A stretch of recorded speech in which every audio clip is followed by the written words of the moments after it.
সবাইকে জানাই শুভ পৌষ সংক্রান্তির অনেক অনেক শুভেচ্ছা। হ্যাঁ, জানি ভিডিওটা যেতে একটু লেট হয়ে গেল। তো আজকের ভিডিওতে আমি তোমাদের শেয়ার করবো আমি কীভাবে পৌষ সংক্রান্তির দিন পুজো করলাম। তো সবার প্রথমে ঠাকুরকে স্নান করিয়ে নিয়ে তাদের গয়না পোশাক পরিয়ে নেওয়ার পর ঠাকুরকে ফুল দিয়ে সাজিয়ে নিয়েছি। এটা হচ্ছে আমাদের বাড়ি পৌষ লক্ষ্মী তথা গৃহলক্ষ্মী।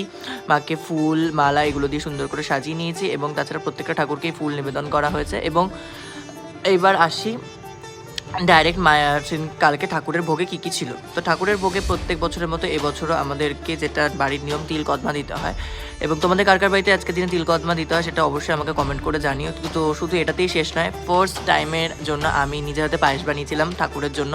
তো সেটাই ঠাকুরকে সুন্দর করে পরিবেশন করে দিচ্ছি। জানি না কেমন হয়েছে, জানি একদম ফার্স্ট টাইম। তো যদি কোনো ভুল ত্রুটি হয় ঠাকুর নিজ গুণে ক্ষমা করে দেবে। তো এটা ঠাকুরের জন্য সুন্দর করে সাজিয়ে গুছিয়ে দিয়েছি। সব ঠাকুরকে একত্রে পায়েসভোগ দেওয়া হয়েছে, আর এই পাশে মা সরস্বতীকেও দেওয়া হয়েছিল। তো দেখা হচ্ছে নেক্সট ভিডিওতে। Till then, by.